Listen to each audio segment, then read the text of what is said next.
Hello student, तो स्वागत है आपका आज के हमारे इस नए वीडियो में। आज हम पढ़ने वाले हैं क्लास 10th एनसीईआरटी का यूपी बोर्ड चैप्टर नंबर 4 द्विघात समीकरण का प्रश्नावली 4.2। उसमें हम देखते हैं हमारा जो पहला क्वेश्चन है वो क्या कह रहा है। तो यहाँ हम देख सकते हैं हमारा पहला क्वेश्चन है, गुणनखंड विधि से निम्न द्विघात समीकरणों के मूल ज्ञात कीजिए। इसको हम गुणनखंड इसका निकालेंगे जैसे हम लोग निकालते आए हैं, x² - 3x - 10 = 0 का। उसके बाद जो x का मान आएगा वही इसके मूल होंगे। तो यहाँ देख रहे हैं हमारा ये जो क्वेश्चन है, x² - 3x - 10। तो यहाँ पे हमको क्या करना है कि हमको 3 को ऐसे फैक्टर में इसको तोड़ना है कि इसका मल्टीप्लाई करने पे 10 आए और जोड़ने या घटाने पर हमको 3 प्राप्त हो। तो हम करते हैं x² माइनस लगाते हैं, क्या लिख सकते हैं यहाँ पे, कितने में से कितने को घटाने पे 3 आएगा, 6 में से 3 जाएगा, 3 आएगा तो 3 3 जा 9 होगा। और 4 में से 1 जाएगा तो 3 आएगा, फिर भी 4 1 जा 4 आएगा। तो यहाँ 5 2 जा 10, 5 में से 1 गया 2 गया 3, ये हो गया, हमको मिल गया। देखो 5 2 जा 10, 5 में से 2 गया 3, मिल गया। अब इसको ऐसे लिखते हैं, इसको x² - 5x इसका मल्टीप्लाई होगा प्लस हो जाएगा 2x - 10 = 0, ये हो जाएगा हमारा। अब इसमें से x कॉमन करते हैं, x - 5 प्लस 2 कॉमन करेंगे, 2 5 जा 10 = 0। यहाँ पे हमको क्या मिल गया, x - 5 कॉमन कर लेंगे, बचेगा x + 2, ये हुआ = 0। जब हमको मूल निकालना है, जब x - 5 = 0 रखेंगे तो हमें x = 5, और जब x + 2 = 0 तो x = -2। अतः द्विघात समीकरण x² - 3x - 10 = 0 के मूल 5 और -2 हैं। यहाँ तक समझ में आया आपको? गुणनखंड आपको आता है? नहीं तो जैसे हमने बताया है उसको ऐसे करना है, इसको ऐसे फैक्टर में तोड़ना है, क्योंकि यहाँ माइनस है तो यहाँ माइनस घटाने पर हमको 3 प्राप्त होगा और मल्टीप्लाई करने पर 10। चलिए पढ़ते हैं नेक्स्ट क्वेश्चन की ओर। यहाँ पर हम देखते हैं दूसरे क्वेश्चन में दिया है 2x² + x - 6 = 0। दिया गया समीकरण हमारा ये है। यहाँ पे देखिए यहाँ पे 2 है, यहाँ पे हम इस क्वेश्चन में तो 1 था, यहाँ पे 2 है तो इसका 2 का मल्टीप्लाई यहाँ भी कराएंगे, 2 6 जा 12। यहाँ पे हम मान लेते हैं मेरा 12 है, हमको मल्टीप्लाई कराने पर 12 आना चाहिए और जोड़ने और घटाने पे हमारा 1 आना चाहिए। तो हम करेंगे 4 × 3, 4 - 3 = 4 3 जा 12, और 4 में से 3 गया 1, ये आ गया। इसको ऐसे हम लिखेंगे x², यहाँ पे लिखेंगे 4 माइनस, यहाँ देखिए माइनस है इसलिए माइनस भी आया है, x - 6 = 0, ये हो गया 2x² + 4x - 3x - 6 = 0। यहाँ से 2x कॉमन करेंगे, आएगा x प्लस का 2, यहाँ पे 3 कॉमन करेंगे तो आएगा x प्लस का 3 2 जा 6 = 0, ये हमारा इसको कॉमन हो गया। यहाँ पे क्या बचा, 2x - 3 = 0। हमको मूल निकालना तो हम लिखेंगे यहाँ पे जब x + 2 = 0, जब 2x - 3 = 0 है तो x = क्या आ गया, -2। यहाँ पे x = 3/2, हमको 2 मूल प्राप्त हुए। अतः हम लिखेंगे, अतः द्विघात समीकरण क्या है हमारा 2x² plus x minus 6 equal to 0 के मूल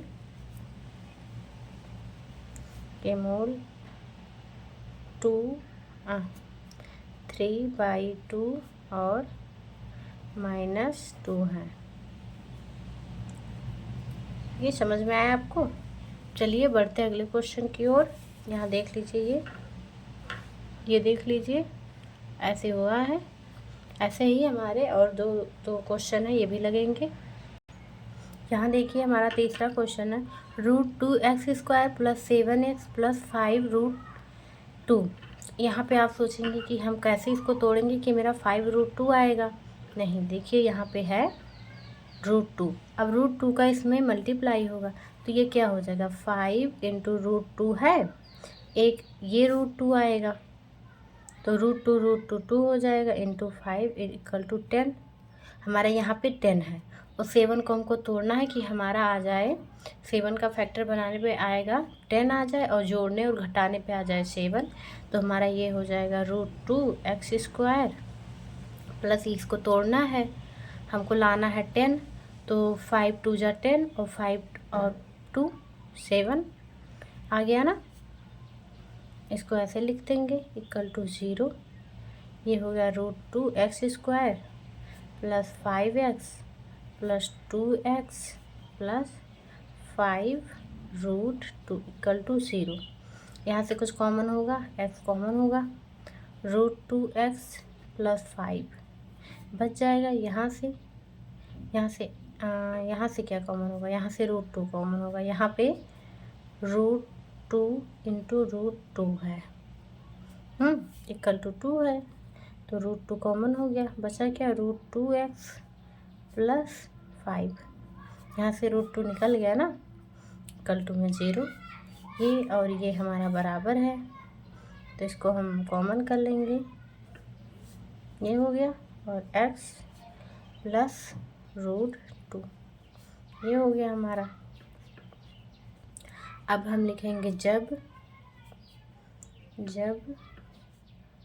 √2x प्लस 5 इक्वल टू 0 होगा तो हमारा x इक्वल टू होगा -5/√2। और जब x प्लस √2 होगा इक्वल टू 0 तब x इक्वल टू -√2। अतः हम लिखेंगे, अतः द्विघात समीकरण √2x² plus 7x plus 5√2 equal to 0 के मूल -5/√2 और -√2 है। यहाँ तक समझ में आया आपको? इस 2 का मल्टीप्लाई इसमें होगा तो जब कोई भी संख्या रूट में 2 बार लिखी जाती हो और मल्टीप्लाई में हो या गुणे में हो तो उसका रूट हट जाता है, वो संख्या एक हो जाती है। जैसे 2 रूट है, 2 रूट इंटू 2 रूट, तो वो हो जाएगा केवल 2, रूट कैंसिल होके 2 हो जाएगा। चलिए बढ़ते हैं नेक्स्ट क्वेश्चन की ओर। इस क्वेश्चन को देखते हैं। चौथे क्वेश्चन को दिया है 2x² माइनस 3x प्लस का 1/8 है। तो देखिए 1/8 यहाँ नहीं है, यहाँ पे देखिए 2 का इसमें मल्टीप्लाई होगा तो हो जाएगा 2 इंटू 1/8, 2 2 4 जा, तो क्या हो जाएगा 2 4 जा 8। यहाँ पे है 1/4, तो इसको हमको तोड़ना है कि मल्टीप्लाई करने पे 1/4 आए, जोड़ने और घटाने पे हमारा आ जाए 1। तो इसको हम लिखेंगे 2x² माइनस क्या 1/2 और प्लस का 1/2। ऐसे लिखेंगे कि जब हम एलसीएम लेंगे तो हमारा आ जाएगा 2 और 2 2 जा 2 हो जाएगा 4 और यहाँ पे आएगा हमारा एलसीएम, तो ये देखिए, इसका हम जब मल्टीप्लाई कराएंगे तो क्या हो जाएगा, 1 1 जा 1 और 2 2 जा 4। यहाँ पे ये जो 4 है वो हमको प्राप्त हो जाएगा। और जब हम जोड़ेंगे इसको तो यहाँ पे हमको 2 मिलेगा, क्योंकि इस 2 का मल्टीप्लाई यहाँ भी हुआ है और यहाँ भी हुआ है। यहाँ होने पे हमको यहाँ 4 मिलता है और यहाँ होने पे हमको 2 मिलता है। तो जब इसको हम ऐड करेंगे तो हमको 2 मिल जाएगा। इसलिए हम ऐसे तोड़ देते हैं इसको। अब ये हो जाएगा -1/2x और -1/2x प्लस का 1/8। बस इसको हम समझते हैं कि यहाँ 1/4 है, लिखते नहीं हैं। अब यहाँ से क्या कॉमन होगा, यहाँ से x कॉमन हो जाएगा, बचेगा क्या 2x - 1/2 और यहाँ पे माइनस कॉमन होगा और 1/2 कॉमन होगा। नहीं, यहाँ पे हम 1/4 कॉमन करेंगे, क्योंकि हमको इस जैसा ये है कोष्टक के अंदर, ऐसे यहाँ भी लाना है। तो यहाँ पे हम कैसे लाएंगे, यहाँ पे 2, जब यहाँ पे 4 कॉमन करेंगे। ज़बरदस्ती वाला नियम यहाँ पे होता है। जब 4 कॉमन करेंगे तो यहाँ पे हमको 2x प्राप्त होगा। यहाँ पे माइनस का 4 कॉमन कर लिए हैं तो 2।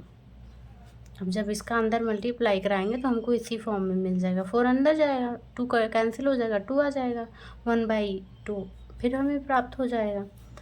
अब क्या हुआ, ये और ये एक जैसे दिख रहा है, इनको कॉमन कर लेंगे। ये हो गया। यहाँ पे बचेगा -x - 1/4 = 0। लिखेंगे जब 2x 1/2 = 0 है तो x = 2x = प्लस का 2 और x = 1/4। यहाँ पे क्या आता है, -1/4 = 0, x = प्लस का 1/4। यहाँ पे हमको x के दोनों मान 1/4 मिल रहे हैं। तो x = 1/4, x = 1/4। तो यहाँ पे हम लिख सकते हैं अर्थात इस मूल की पुनरावृत्ति हो रही है।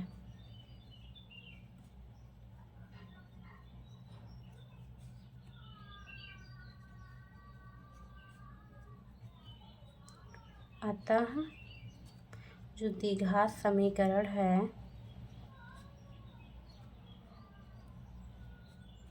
द्विघात समीकरण 2x² - x + 1/8 = 0 के मूल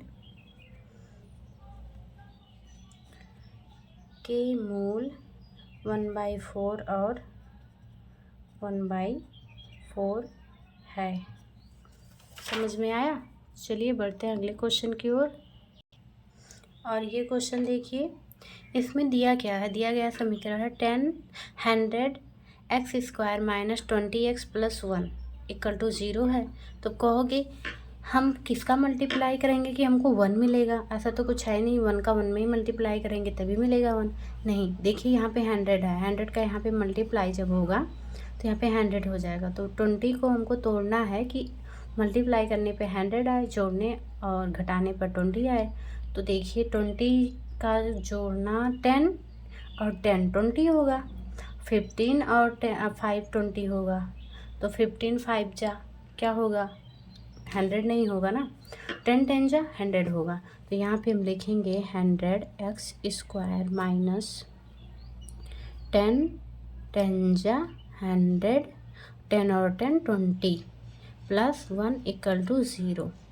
ये हो गया हमारा 100² - 10x - 10x प्लस का 1 = 0। यहाँ से 100x कॉमन हो गया, 10x कॉमन हो गया, बचा 10x माइनस का 1।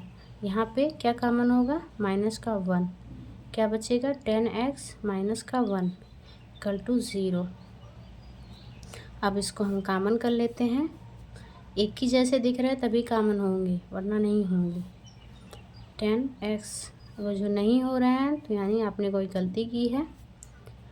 अब हम लिखेंगे जब 10x माइनस 1 इक्वल टू 0 है, तो x इक्वल टू क्या होगा 1/10। और 10x माइनस 1 इक्वल टू 0 है, तो क्या होगा x इक्वल टू प्लस का 1/10। यहाँ भी देखो वही हमको मिल रहा है, यहाँ भी हमको वही मिला। इस तो हम लिख सकते हैं अर्थात इस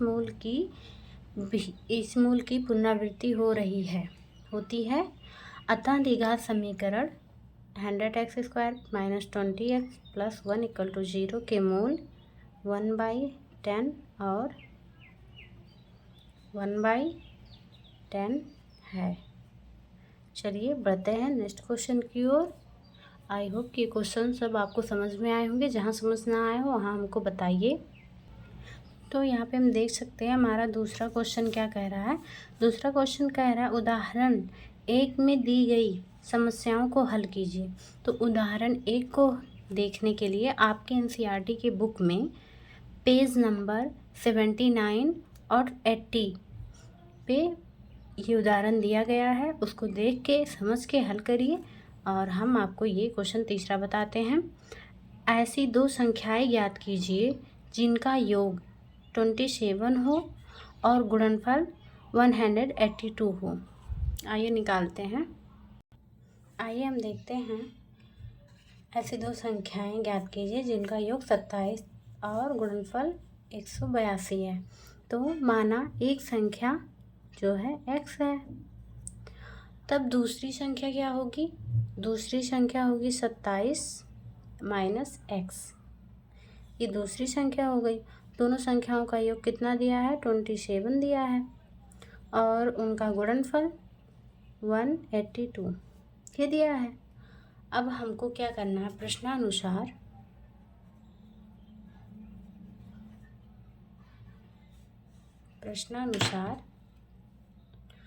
उनका गुणनफल इक्वल टू क्या हो जाएगा? गुणनफल x जो संख्याएं हैं और 27 दूसरी संख्या x, 27 माइनस x ये हो गया। और जो उनका गुणनफल, और उनका गुणनफल कितना है? 182 equal to x 27 minus x। इसका मल्टीप्लाई कराएंगे तो क्या हो जाएगा? 27x minus x²। इसको इधर लेके आएंगे तो क्या हो जाएगा? x² माइनस 27x और प्लस 182 इक्वल टू 0। ये हो गया हमारा द्विघात समीकरण। अब इसको हल करेंगे। अब इसको आप फैक्टर कीजिए कि मल्टीप्लाई करने पे 182 आए और जोड़ने पर 27 आए। तो आप करिए, हम बता रहे हैं। x² माइनस यहाँ पे हम लिखेंगे 14 plus 13 into x plus 182 equal to 0। इसका मल्टीप्लाई करेंगे तो हमें 182 मिलेगा। इसको ऐड करेंगे तो हमको मिलेगा 27। हो जाएगा x² minus 14x minus 13x plus 182 equal to 0। यहाँ पे हो जाएगा x कॉमन हुआ, x माइनस 14, यहाँ पे 13 कॉमन होगा। यहाँ पे आएगा x माइनस 14 इक्वल टू 0। ये कॉमन हो जाएगा और यहाँ पे बचेगा x माइनस 13 इक्वल टू 0। और हमें x मूल जो होता है, जो निकालते थे, उसमें जब x equal to 14 equal to 0 है तो x इक्वल टू 14 और x माइनस 13 है इक्वल टू 0, तो x इक्वल टू 13 ये हमको मिल गया। तो हमारा x और y x का एक मूल ये प्राप्त हुआ, एक ये प्राप्त हुआ 13, एक 14। अतः हम लिख सकते हैं, अतः ऐसी दो संख्याएं बोला, ऐसी दो संख्याएं ज्ञात कीजिए। तो दो संख्याएं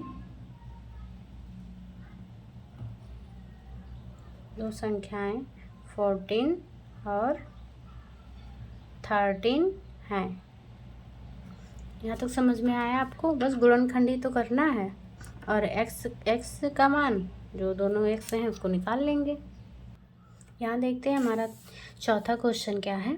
दो क्रमागत धनात्मक पूर्णांक ज्ञात कीजिए जिनके वर्गों का योग 365 हो। दो धनात्मक पूर्णांक क्रमागत, तो एक x होगा, एक x + 1 होगा, जो भी हो। आइए हम देखते हैं चौथा क्वेश्चन क्या हमको करना है। माना दो क्रमागत धन पूर्णांक, तो हमने बोला है एक मानेंगे x और दूसरा क्रमागत है x + 1। अब x कोई भी धनात्मक संख्या हो सकती है, जिसमें एक हम जब जोड़ेंगे तो उसके क्रम से ही एक आगे बढ़ेगा। तो ये हम जानते हैं दो क्रमागत धनात्मक पूर्णांकों में एक का अंतर होता है, एक ही का तो अंतर होता है, तब उनके वर्गों का योग क्या होगा। अब देखिए ये x है और ये हो गया हमारा योग, मतलब जोड़ना, x + 1 बोला उनके वर्गों का योग। अब इनकी वर्गों का योग, अब प्रश्नानुसार इसको हम लिखेंगे, ये हो गया हमारा x² + x + 1 का होल स्क्वायर। वर्गों का योग कितना दिया है, वर्गों का योग दिया 365। अब ये हमारा क्या हो जाएगा x²। अब यहाँ पे a + b का होल स्क्वायर लगेगा, a² + b² + 2ab = 365।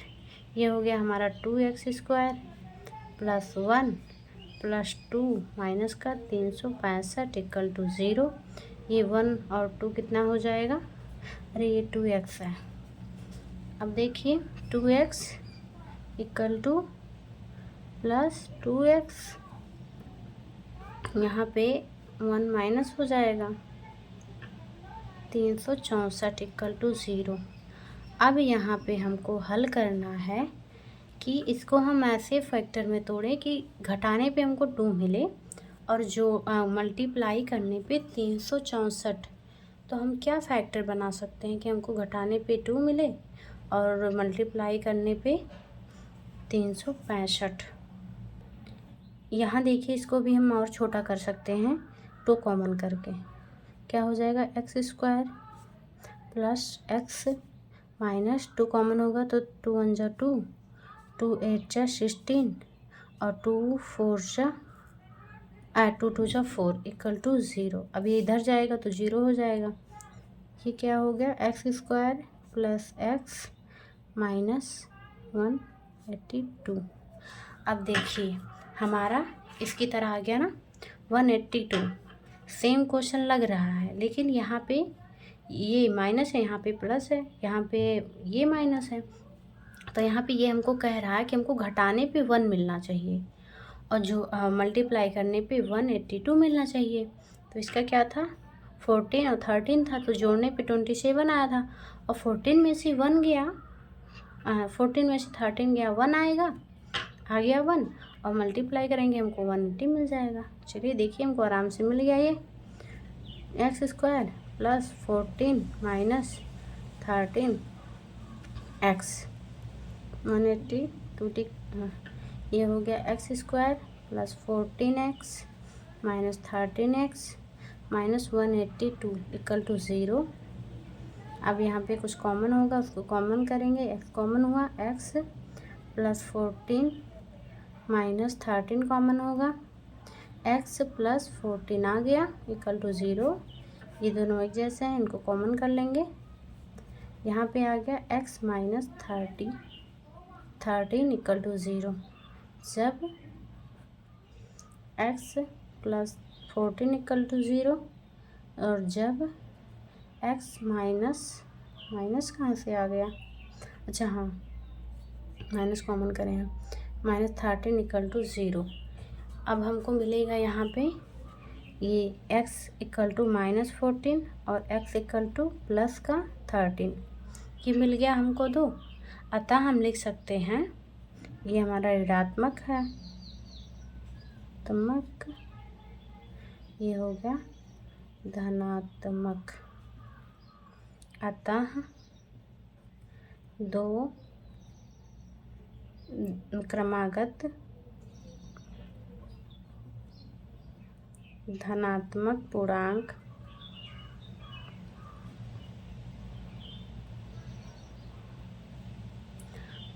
क्या है 13 और 14, क्योंकि जो हमारी दो क्रमागत धनात्मक पूर्णांक बोला है ना, तो हम इसको माइनस नहीं करते।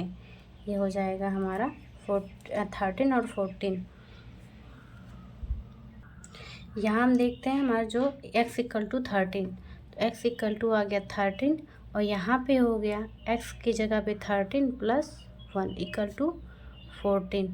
तो हम ऋणात्मक को नहीं लेंगे तो इसको लिख देंगे आग्रह, ये है तो इसको लेंगे, धनात्मक संख्या को लेंगे। तो देखिए हमने मान यहाँ पे रखा, x बराबर हमको धनात्मक में 13 मिला है और यहाँ पे जो दूसरी संख्या है वहाँ पे 13 का x की जगह पे मान रखेंगे, 1 जोड़ेंगे, हमको 14 मिल गया। ऐसे भी मिला और इसको हम प्लस में भी करके, क्योंकि धनात्मक पूर्णांक बोला है, देख लीजिए। तो अतः दो क्रमागत धनात्मक पूर्णांक 13 और 14 है, यहाँ से हमको मिला है x इक्वल टू 13 हमने धनात्मक वाला लिया था और यहाँ पे हमने 13 का मान रख के 14 प्राप्त किया। चलिए बढ़ते हैं नेक्स्ट क्वेश्चन की ओर। यहाँ हम देखते हैं हमारा 5वां क्वेश्चन है, ए समकोण त्रिभुज की ऊंचाई इसके आधार से 7 सेंटीमीटर कम है। यदि कर्ण 13 सेंटीमीटर का हो तो अन्य दो भुजाएं ज्ञात कीजिए। चलिए अन्य दो भुजाएं याद करते हैं समकोण त्रिभुज के। यहाँ हम देखते हैं जो हमारा 5वां क्वेश्चन है, माना समकोण त्रिभुज का आधार हमने माना x सेंटीमीटर है और क्वेश्चन में कह रहा है समकोण त्रिभुज की ऊंचाई उसके आधार से 7 सेंटीमीटर कम है। आधार x है और त्रिभुज की ऊंचाई आधार से 7 कम है, कम यानी माइनस सेंटीमीटर हो गया, x माइनस 7 सेंटीमीटर। अब हमको आधार मिल गया, ऊंचाई मिल गई, आधार ऊंचाई और कर्ण निकालना है। तो इसके लिए पाइथागोरस प्रमेय आपने 7th और 5th से ही पढ़ा होगा। तो यहाँ पे हमारा आधार हो गया एक्स स्क्वायर प्लस ऊंचाई जो हमारा x माइनस 7 का होल स्क्वायर इक्वल टू कर्ण स्क्वायर। कर्ण हमारा दिया है 13, यदि कर्ण 13 सेंटीमीटर का हो, कर्ण 13 सेंटीमीटर स्क्वायर।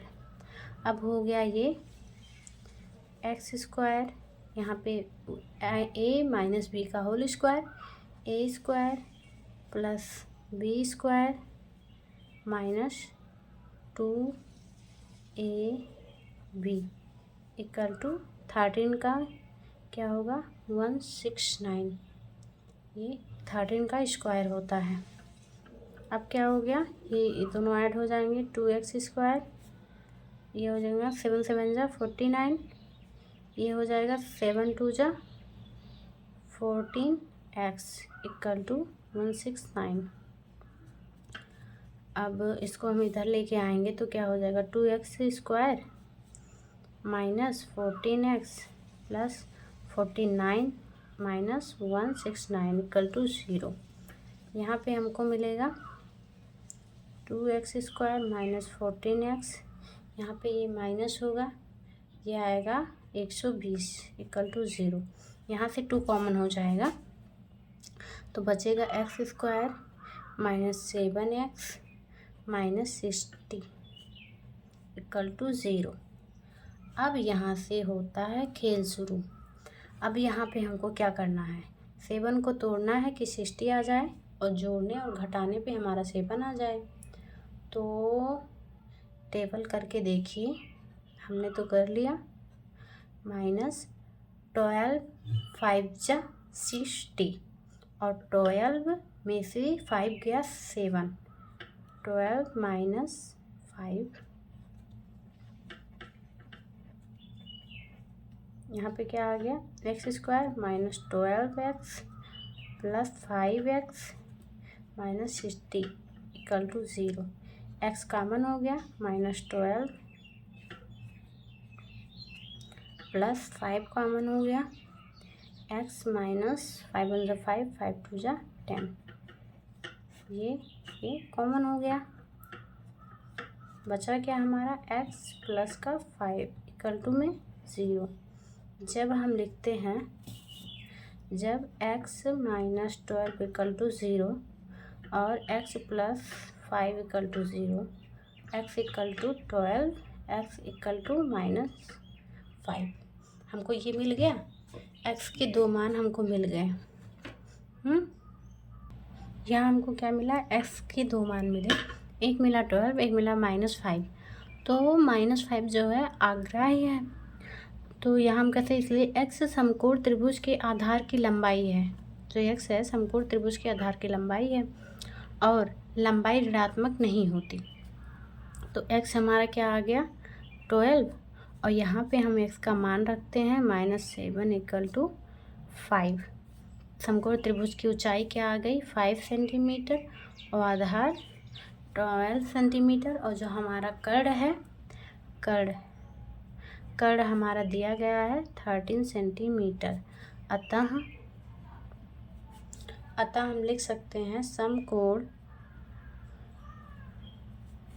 समकोण त्रिभुज की अन्य, एक तो दी गई थी साफ 13 सेंटीमीटर, अन्य दो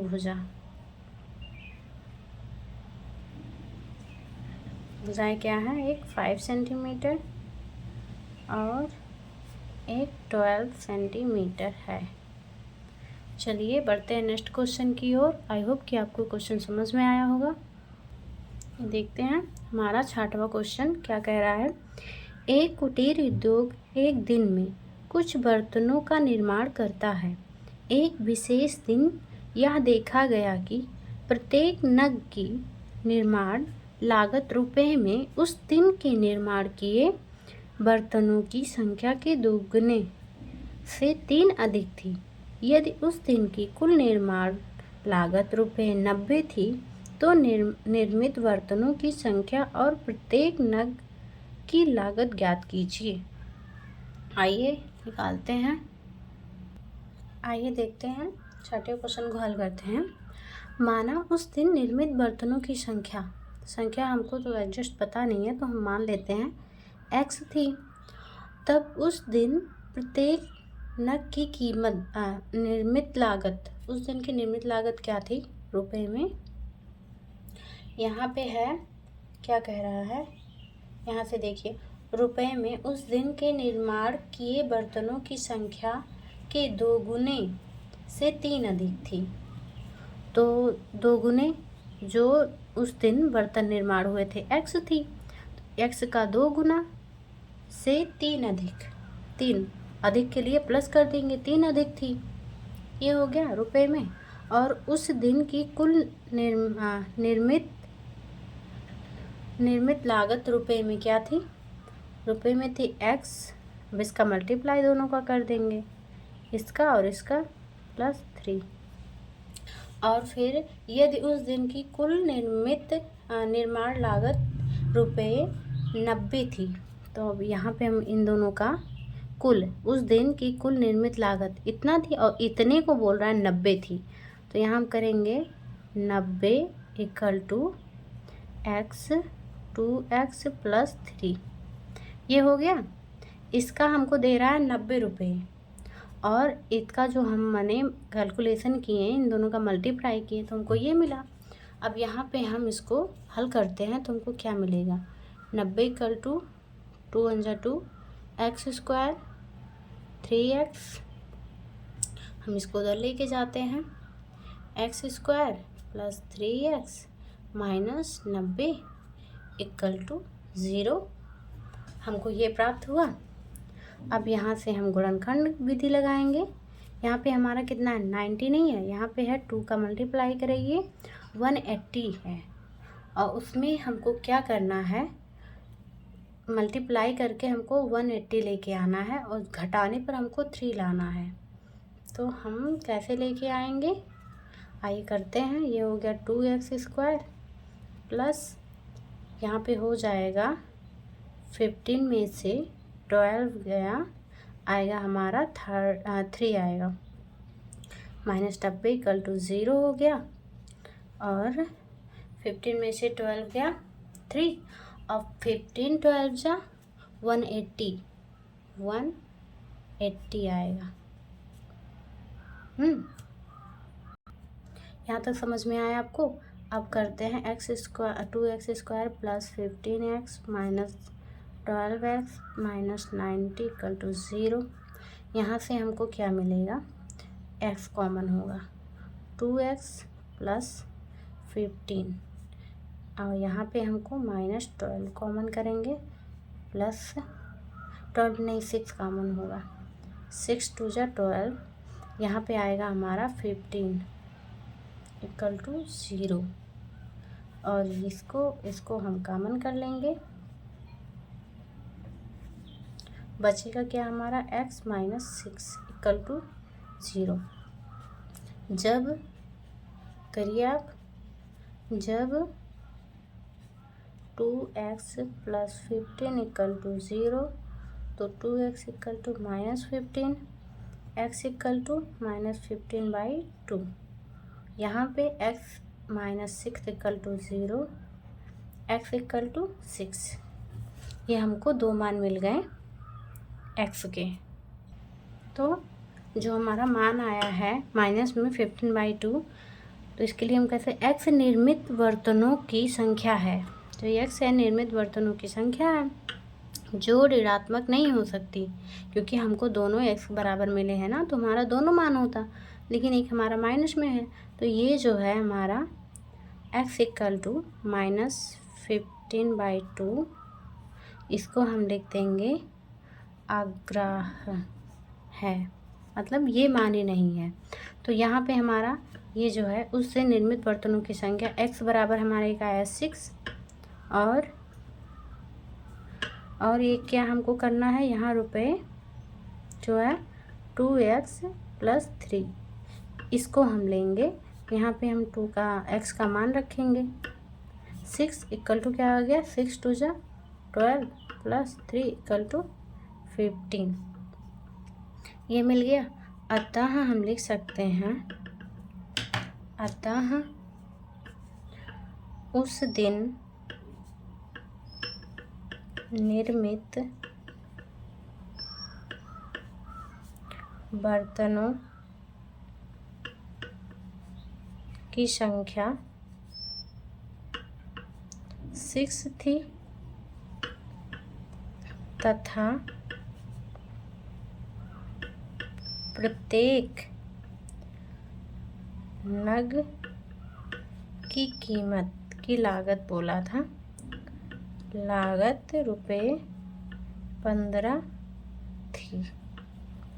तो यहीं पे होता है हमारा ये एक्सरसाइज समाप्त। तब तक के लिए धन्यवाद और अच्छे से पढ़ाई करिए, और जो भी हमने पढ़ाया है, जो कुछ भी समझ में ना आया हो तो उसको कमेंट में बताइए कि हाँ ये क्वेश्चन समझ में नहीं आया, इसको एक बार फिर से बताइए, और हमारे चैनल को सब्सक्राइब करिए, वीडियो को लाइक करिए, अपने दोस्तों में शेयर करिए। तब तक के लिए धन्यवाद।